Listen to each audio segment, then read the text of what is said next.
अस्सलाम वालेकुम दोस्तों, ईवो मीन एवोल्यूशन चैनल पे सुफियान आपको खुशामदीद कहता है। दोस्तों आज की एक नई ज़बरदस्त वीडियो आपके लिए लेके आया हूँ जो कि बहुत ज़्यादा इन्फॉर्मेटिव है उन लोगों के लिए जो कि यूरोप जाना चाहते हैं और यूरोप का शेंगन वीज़ा लेना चाहते हैं। दोस्तों इसमें मैं सारे अपना जो पर्सनल एक्सपीरियंस है कि मैंने जब अपना यूरोप का वीज़ा लिया तो मैंने क्या क्या चीज़ें की जिससे जो है मुझे वीज़ा मिलने में आसानी हुई। मैं सारी टिप्स जो है और जो पर्सनल एक्सपीरियंस है वो आपके साथ शेयर करूंगा। तो दोस्तों मेरे साथ रहिएगा, वीडियो को पूरा देखिएगा मैं ताकि जो है कोई भी पॉइंट मिस ना हो। तो दोस्तों सबसे पहला जो पॉइंट है वो ये है कि जब आपने किसी भी शेंगन कंट्री के लिए विजिट वीज़ा अप्लाई कर रहे होते हैं यूरोप के लिए, तो आपके पास एक सॉलिड रीज़न होनी चाहिए कि आप वहाँ पे उस कंट्री में, शेंगन कंट्री में, यूरोप के क्यों जाना चाह रहे हैं। उसकी एक प्रॉपर जो है आपके पास सॉलिड रीज़न होनी चाहिए। मिसाल के तौर पे जो है मैंने स्वीडन के लिए अप्लाई किया था तो मैंने जो है वो उसमें अपना बताया था कि मैं अपने फैमिली मेंबर को जो है वो विजिट करना चाह रहा हूँ, उनको मिलने के लिए जाना चाह रहा हूँ। तो दोस्तों इसी तरह जो है आपके पास एक सॉलिड रीज़न होनी चाहिए। मिसाल के तौर पर जो है सॉलिड रीज़न में ये भी आ जाता है कि आप किसी फैमिली मेम्बर को मिलने जा रहे हैं, किसी फ्रेंड को मिलने जा रहे हैं, या कोई किसी बंदे की वहाँ पे तीमारदारी के लिए आप जा रहे हैं, या अगर कोई बंदा जॉब कर रहा है तो उसका जो प्रोफेशन है उसके प्रोफेशन के रिलेटेड वहाँ पे कोई कॉन्फ्रेंस हो रही है, कोई मीटिंग हो रही है, उसके लिए जा रहे हैं। ये भी एक सॉलिड रीज़न हो सकती है। इसके अलावा ऐसे लोग जो बिजनेस करते हैं और उनका जिस टाइप ऑफ बिजनेस, जिसकी उनकी नेचर ऑफ बिजनेस जिस तरह की है उसके रिलेटेड वहाँ पे कोई कॉन्फ्रेंस हो रही है, कोई मीटिंग होने जा रही है, कोई एग्जीबिशन होने जा रही है, तो वो एक सॉलिड रीज़न हो सकती है आपकी वहाँ पे जाने के लिए। तो दोस्तों ये सबसे पहली टिप थी कि जो कि मैंने आपको बताई है कि आपके पास एक बाकायदा पूरी सॉलिड रीज़न होनी चाहिए कि वहाँ पे आप क्यों जाना चाह रहे हैं, कि एम्बेसडर को आपके वाकई ही लगे कि वो आपकी एक रीज़न बहुत सॉलिड है जिसकी वजह से आप जाना चाह रहे हैं, और वो सॉलिड रीज़न नज़र आनी चाहिए। दोस्तों दूसरे नंबर पे जो रीज़न है वो मैं आपसे ये डिस्कस करूंगा, वो ये पॉइंट है कि आप वापस क्यों आएंगे। क्योंकि जब भी आपका किसी भी एम्बेसी के लिए, चाहे वो अमेरिका अप्लाई कर रहे हैं, चाहे शेंगन कंट्री यूरोप के लिए अप्लाई कर रहे हैं, तो सबसे पहला जो क्वेश्चन आपका होता है, जो एम्बेसडर का होता है, वो ये होता है एम्बेसी का कि आप वापस क्यों आएंगे, आपके पास कौन सा इंसेंटिव है जो आपको, जब आप हमारा मुल्क विजिट करेंगे यूरोप से वापस पाकिस्तान क्यों आएंगे। तो इसकी भी एक पूरा सॉलिड रीज़न जो है वो आपके पास होनी चाहिए। आपके डॉक्यूमेंट्स इस तरह से होने चाहिए या आपका जवाब इस तरह से होना चाहिए कि उनको वाकई ही लगे जो है कि आप जो है वापस आएंगे। जैसे कि मिसाल के तौर पे जो है मुझे जब क्वेश्चन किया गया कि आप वापस क्यों आएंगे, तो मैंने उनको बाकायदा बताया कि यहाँ पे मेरी फैमिली रहती है, मेरे बच्चे अभी छोटे हैं, मेरी फैमिली है यहाँ पे, मेरे पेरेंट्स बूढ़े हैं, इसलिए मैं वापस आऊँगा। ये एक सॉलिड रीज़न थी जो कि मैंने एम्बेसी को बताई। ये भी एक प्लस पॉइंट है जो कि मुझे लगा कि जो है ये भी एक, जो जितनी भी रीजंस हैं वीज़ा मिलने के लिए उनमें से एक ये भी है।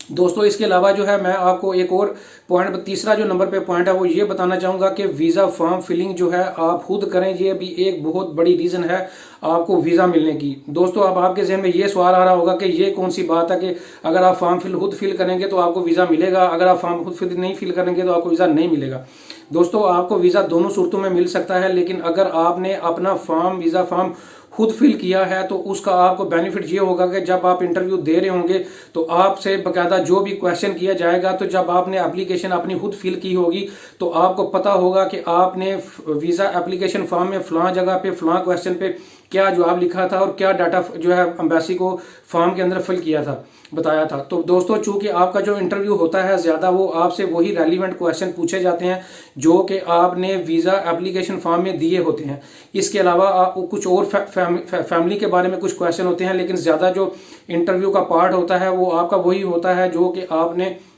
वीज़ा एप्लीकेशन में चीज़ें फिल की होती हैं। वही चीज़ें सारी जो हैं आपने जो है उन्हीं के बारे में आपसे इंटरव्यू लिया जाता है। जो कि दोस्तों मैंने अपना वीज़ा एप्लीकेशन फॉर्म खुद फिल किया था, तो इस वजह से जब मेरा इंटरव्यू चल रहा था, चूँकि स्वीडन की जो एम्बेसी है वो टेलीफोनिक इंटरव्यू आपसे करती है और वो पाकिस्तानी ही बंदा होता है जो आपसे इंटरव्यू करता है, वो और उर्दू में आपसे इंटरव्यू करता है। तो मैंने जो है चूँकि अपना फॉर्म खुद फिल किया हुआ था तो मैंने सारी डिटेल उसको 1 बाय 1 जो है बिल्कुल सही बताई थी जो मैंने वीज़ा एप्लीकेशन में दी हुई थी।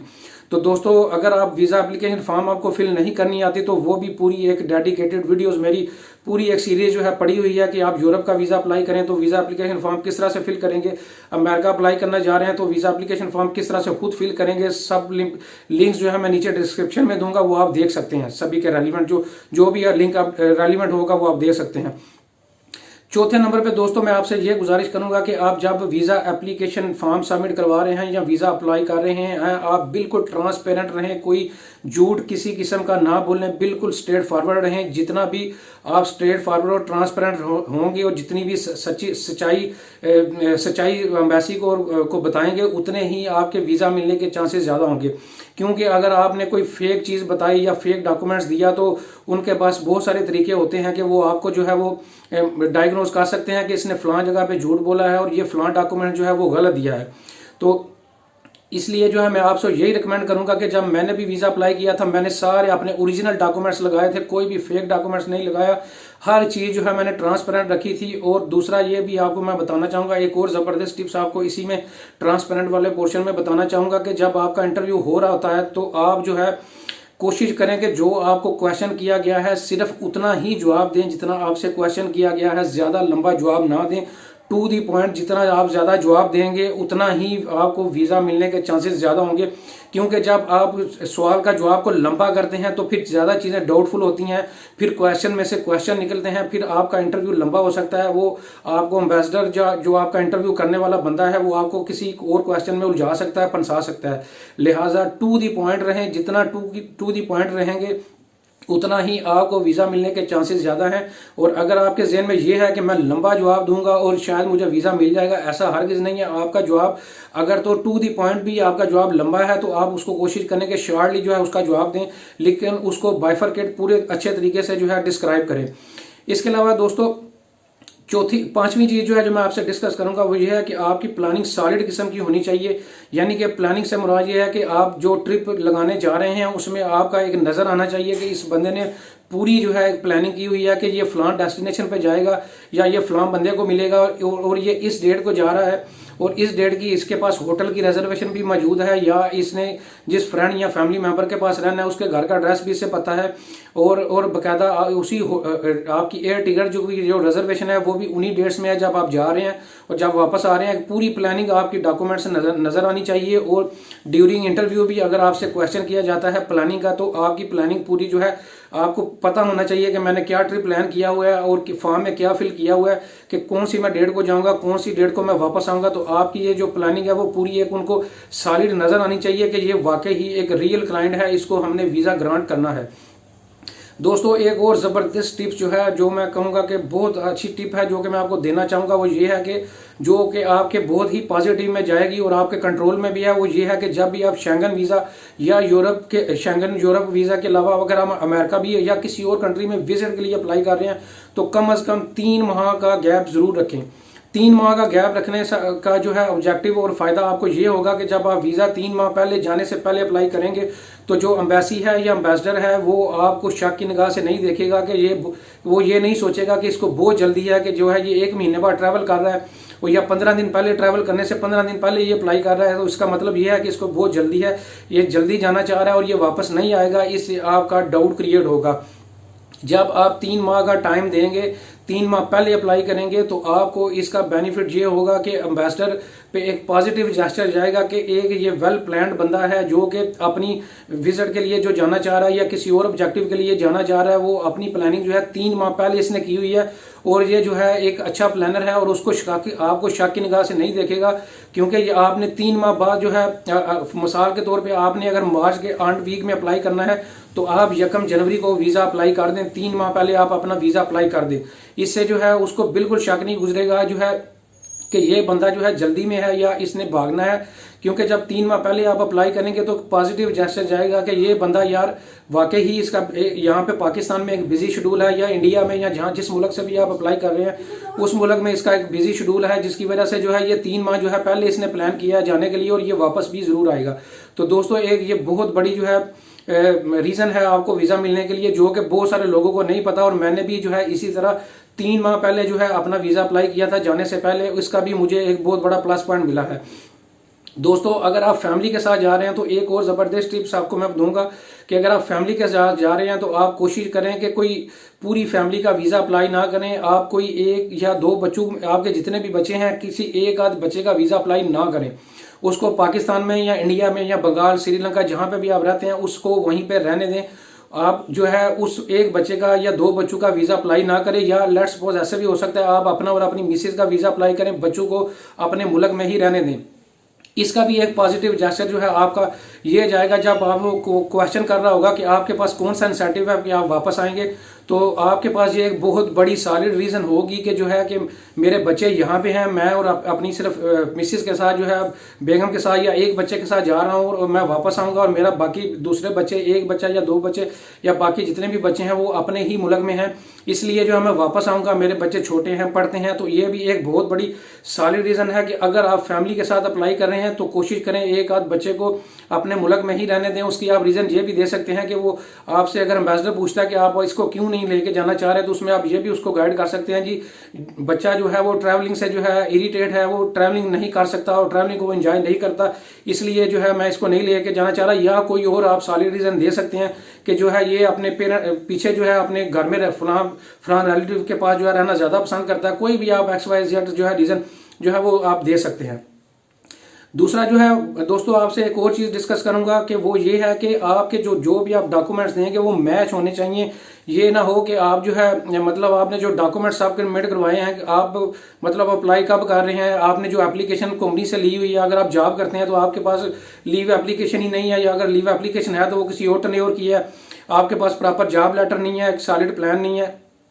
तो आपके पास जितने भी आप डॉक्यूमेंट्स देंगे वो बिल्कुल मैच करने चाहिए। कि मतलब आप जब, जैसे कि मैं जॉब करता हूं मिसाल के तौर पे, और मैंने जॉब पे जो है विजिट वीज़ा अप्लाई किया था तो मुझे मिला है, उस पे रीज़न यही थी कि मैंने जॉब के साथ उसी डेट का, जिस डेट को मैंने ट्रैवल करना था उस डेट की मैंने लीव एप्लीकेशन भी साथ सबमिट करवाई। उसी डेट का जो है वीज़ा एप्लीकेशन जमा करवाने के लिए जो कंपनी से लेटर लिया उसमें लिखा हुआ था कि जो है ये फलां शेंगन कंट्री में जो है जाना चाह रहा है और वीज़ा अप्लाई करना चाह रहा है। इसी तरह जो है ये सारे आपके जितने भी डॉक्यूमेंट्स होने चाहिए वो एक पूरा एक सीक्वेंस होना चाहिए और वो आपस में मैच करने चाहिए। उनमें जो है डिसमैचिंग नहीं होना चाहिए कि आप कुछ अप्लाई कर रहे हैं लेकिन आपके पास आप दे कुछ नहीं है। तो ये चीज़ें भी जो है वो बहुत ज़्यादा मैटर करती हैं कि आपके पास पूरी एक सॉलिड जो है एक पूरा सीक्वेंस वाइज डॉक्यूमेंट्स होने चाहिए। इसके अलावा जो है आपसे एक और ज़बरदस्त टिप जो है लास्ट पे शेयर करूंगा, वो ये है कि जब आपका इंटरव्यू चल रहा होता है तो आपके साथ जो है वो एम्बेसडर या जो आपका पाकिस्तानी बंदा जो आपसे टेलीफोनिक इंटरव्यू कर रहा है या फिजिकली इंटरव्यू कर रहा है वो आपसे फ्री होने की कोशिश करेगा। फ्री होने से मुराद ये है कि वो आपको ऐसे लगेगा कि जैसे इसने आपको वीज़ा दे दिया है, और आपको फ्री होने के साथ साथ आपसे कुछ चीज़ें ऐसी पूछेगा कि जो आप समझेंगे कि यार ये तो मेरे साथ बहुत ज़्यादा फ्री हो रहा है और ये में तो ऐसे लग रहा है कि इसने मुझे वीज़ा दे दिया है, जबकि दोस्तों ऐसा नहीं होता। जब आपका इंटरव्यू लिया जाता है तो वो आपसे फ्री होने की कोशिश करेगा,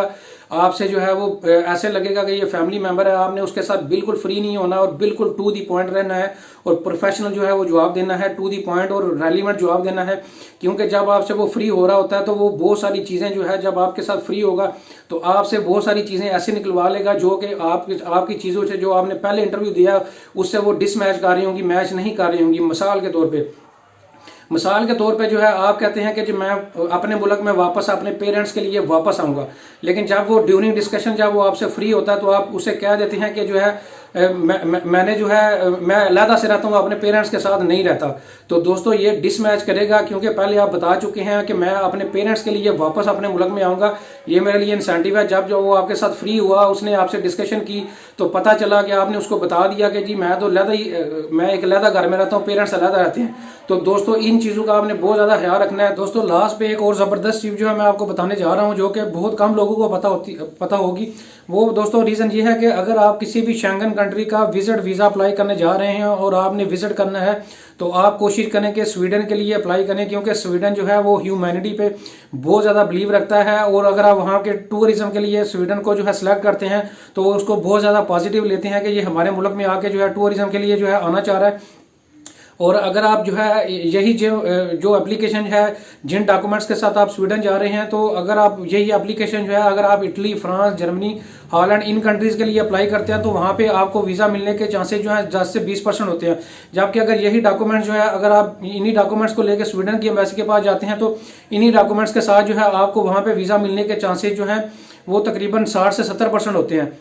उसकी रीज़न यही है कि वो इसको बहुत ज़्यादा पॉजिटिव लेते हैं कि ये बंदा हमारे मुल्क में आके टूरिज्म को प्रमोट करेगा और वो ह्यूमैनिटी पे बहुत ज़्यादा बिलीव रखते हैं, जिसकी वजह से जो है आपको वीज़ा मिलने के चांसेस बहुत ज़्यादा हैं। और वैसे भी जो है स्वीडन एक ज़बरदस्त स्कैंडिनेवियन कंट्रीज़ है जो कि स्कैंडिनेवियन कंट्रीज़ में आता है, बड़ी ज़बरदस्त जगह है देखने के लिए जो है। और अगर आपको स्वीडन का शेंगन वीज़ा मिल जाता है तो फिर डेफिनेटली आप जो है बाकी यूरोपियन कंट्रीज़ में भी उसी वीज़े से जो है आप जो है जाके विजिट कर सकते हैं। तो मैं आपको हाईली रिकमेंड करूँगा कि अगर आप यूरोप का विजिट वीज़ा प्लान करना चाह रहे हैं और शेंगन वीज़ा अप्लाई करना चाह रहे हैं तो आप स्वीडन को जो है वो ज़रूर सेलेक्ट करें। तो दोस्तों मैं उम्मीद करता हूँ आज की जो वीडियो है, ज़बरदस्त वीडियो जो है, ये आपको बहुत ज़्यादा फ़ायदा पहुंचाएगी। अगर आप शेंगन वीज़ा अप्लाई करने जा रहे हैं तो ये आपके लिए बहुत बड़ा एक माइलस्टोन साबित होगी। और शायद आपको देखने में ये छोटी छोटी चीज़ लगें, लेकिन प्रैक्टिकली ये चीज़ें जब आप अप्लाई करेंगे तो आपको वीज़ा मिलने के चांसेस बहुत ज़्यादा होंगे। तो थैंक यू वेरी मच दोस्तों, मिलते हैं अगली वीडियो में नए टॉपिक के साथ। Thank you very much.